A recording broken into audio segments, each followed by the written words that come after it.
Not found में पाया। और ना जाने इस तरह से जेन्युइन वोटर्स जो है बहुत सारे, जो एक टाइम वो भारत के सेना में भी थे, कोई रिटायर्ड वीडियो भी है, कोई डॉक्टर्स है, कोई इंजीनियर भी, इसमें बहुत सारे जेन्युइन वोटर्स भी डिलेटेड। हमें ये चीज अभी तक नहीं समझ में आया कि जो जेन्युइन वोटर हैं में honourable supreme court, honourable high court, उनके तमाम जो ट्राइब्यूनल को मैं सम्मानित करता हूं, मगर जिस तरह से अभी आपने जिक्र किया मुर्शिदाबाद में जो हड़दम मची है, ये सारे जितने भी लोग हैं, ये जो भी हैं, ये सारा जेन्युइन वोटर्स है।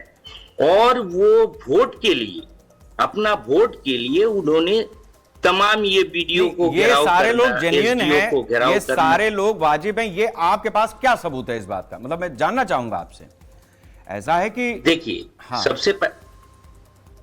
सबसे पहला बात तो ये है, हमारे पास सबूत से पहले जिन लोगों ने धरना प्रदर्शन किया है, वो तमाम लोगों ने, उनका पास डॉक्यूमेंट है, वो एसआईआर में पार्टिसिपेट भी किए, वो डॉक्यूमेंट्स भी जमा दिए हैं। और जहां तक कि हम लोग को खबर भी आता है, हमारे ही लोकल में, हमारे एक आज ही मैं दिन के टाइम एक बहन रोने लगी, उनका नाम है एनके सिंह। हमला बहन क्या हो गया? बोले देखिए हमारा तो वोटर लिस्ट से नाम कट गया। तो हमला तो बताओ मैं क्या कर सकता हूँ? बोले मुझे थोड़ा हेल्प आप कीजिए। हमला बोलो क्या करना है?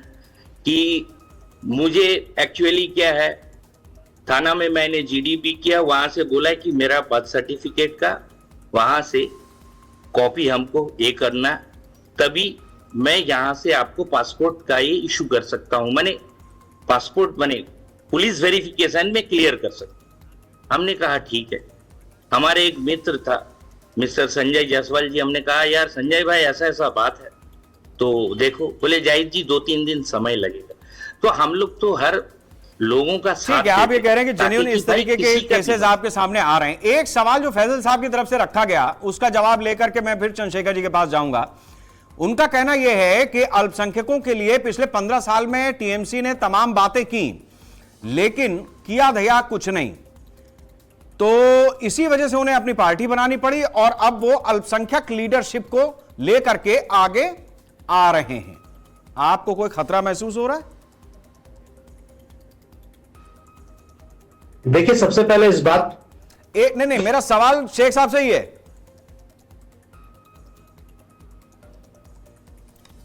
जय जी अपने अनम्यूट कीजिए और अपना जवाब दीजिए। पहले बात तो हमें, हमारे पार्टी, हमारे नेत्री या हम लोगों को अल्पसंख्यक से कोई खतरा था भी नहीं और न रहेगा।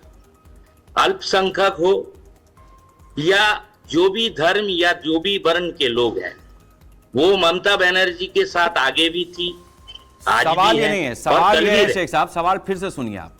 उनका कहना है कि अल्पसंख्यकों की बात तो की, वोट तो लिया, लेकिन किया दिया कुछ नहीं ममता बनर्जी ने, इसलिए उनको अपनी पार्टी बनानी पड़ी। नहीं नहीं नहीं नहीं, ये बेबुनियाद बात है। देखिए, अल्पसंख्यक का जहां तक की बात है, ममता बनर्जी दीदी जो है वो सबके लिए है। वो अल्पसंख्यक बोल के कुछ नहीं है, वो सबके लिए है। वो मेजॉरिटी हो, माइनॉरिटी हो, गरीब हो, यतीम हो, बेवा हो, कोई भी वर्ग के हो, वो सबके लिए काम करती है। तो ये आपसे क्यों? हुमायूं कबीर को अलग क्यों जाना पड़ा शेख साहब? हुमायूं कबीर को अलग क्यों जाना हुआ?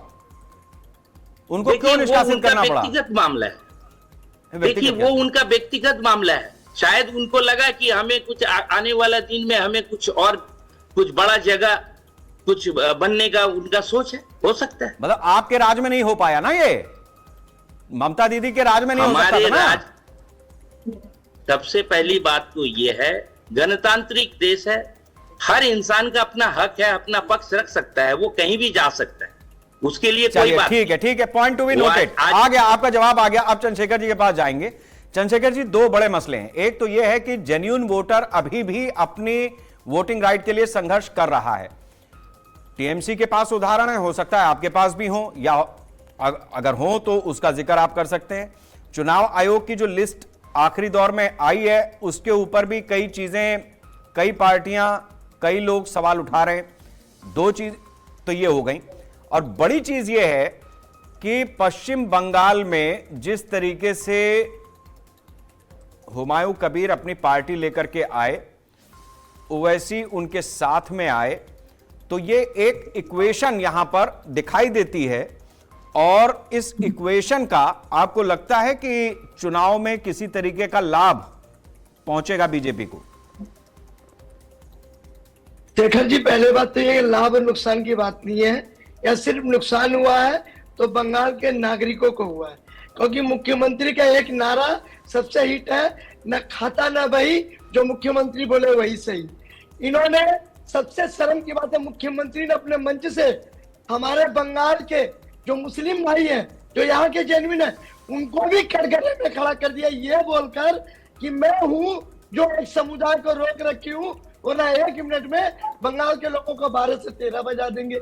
ये क्या बोलना चाह रही है? वो हिंदू को मुसलमान से लड़वाना चाह रही है। और इन्होंने जो पार्टी बनाई हुमायूं कबीर, हमें उनसे कोई मतलब नहीं है। हर व्यक्ति को स्वतंत्र अधिकार है कि वो अपनी उन्नति करे। मुख्यमंत्री बताए मुसलमानों के लिए बंगाल में कितनी यूनिवर्सिटी बनी, कितना मेडिकल बना, कितने उनके नौजवानों को नौकरी दी गई, कुछ नहीं। सिर्फ बी क्लास का उनको बना दिया गया, गुनाह में उनको लपेट दिया गया, उनको बम बनवाने के घर करने लगा दिए। और जब चुनाव आए बोलते बीजेपी का शेर आएगा तुमको खा जाएगा। अब मुसलमान को समझ में आ गया है कि बीजेपी हमारी दुश्मन नहीं है, असली दुश्मन ये ममता बनर्जी की जो निर्ममता है, जो कभी किसको भी ले लेती है और जब जैसा तक तैसा। आज आप देखिए बंगाल में क्यों हुमायूं कबीर को भागना पड़ा, क्यों? अरे आप सब दे देती, क्यों नौजवान आज बोल रहे हैं कि हमें नौकरी नहीं मिली, हमें काम नहीं मिला। 10 लाख रुपए खर्चे करके एक पिता अपने पुत्र को पढ़ाता है और मुख्यमंत्री उसकी औकात 50 रुपए की रख देती है। 50 रुपया रोज का, महीने का 15, साल का 18,000। नौकरी नहीं है, काम नहीं है। 2013 में आपको मैं आंकड़े दे सकता हूँ, 2013 में 17 लाख युवाओं ने नामांकन किया अपना, और लोग कितनों को पैसा मिला? 85,000 को। अच्छा, एक चीज बताइए चंद्रशेखर जी, ये एक आपने बड़ी दिलचस्प बात कह दी है। जो बाप अपने लड़के को 10 लाख रुपया लगा करके कोई प्रोफेशनल कोर्स वगैरह करा करके तैयार कर रहा है, तो वो किस टाइप का आदमी है? जो वो लड़का मतलब किस तरीके का है जिसकी, जो इतना क्वालिफाइड होने के बाद भी 50 रुपए की नौकरी के लिए भी तरस रहा है? मतलब उसने क्या, मैं सवाल उसकी काबिलियत पे उठा रहा हूं। नहीं, मैं उसके आगे बात, क्योंकि बंगाल को इंफ्रास्ट्रक्चर ही नहीं है। सिंडिकेट राज, मुख्यमंत्री का सुझाव आता है कि घर की माँ बहन को घुगनी बनाने का काम बोलो, और उससे ज्यादा धंधा चलेगा। रेलवे स्टेशन पे चाय की दुकान खोलो, ये मुख्यमंत्री उन दम अभिषेक बनर्जी को बताए। अभिषेक बनर्जी की औकात नहीं है कि वो मुख्यमंत्री के अलावा एक नाम, और जिस दिन अपने पास से ये नाम हटा दे कि मैं ममता का भतीजा हूं, लोग पूछेंगे नहीं उनको। वो ताज है और बाकी सब बेकार है। इसीलिए बंगाल की जनता ने जागा है, और इस बार परिवर्तन अवश्यंभावी है। ये सरकार जाएगी और इसके बाद जो सरकार आएगी वो हिंदू, मुस्लिम, सिख, ईसाई सबका बराबर विकास करेगी, क्योंकि सबको अधिकार है बंगाल में स्वतंत्र तरीके से रहने का, सबको अधिकार है।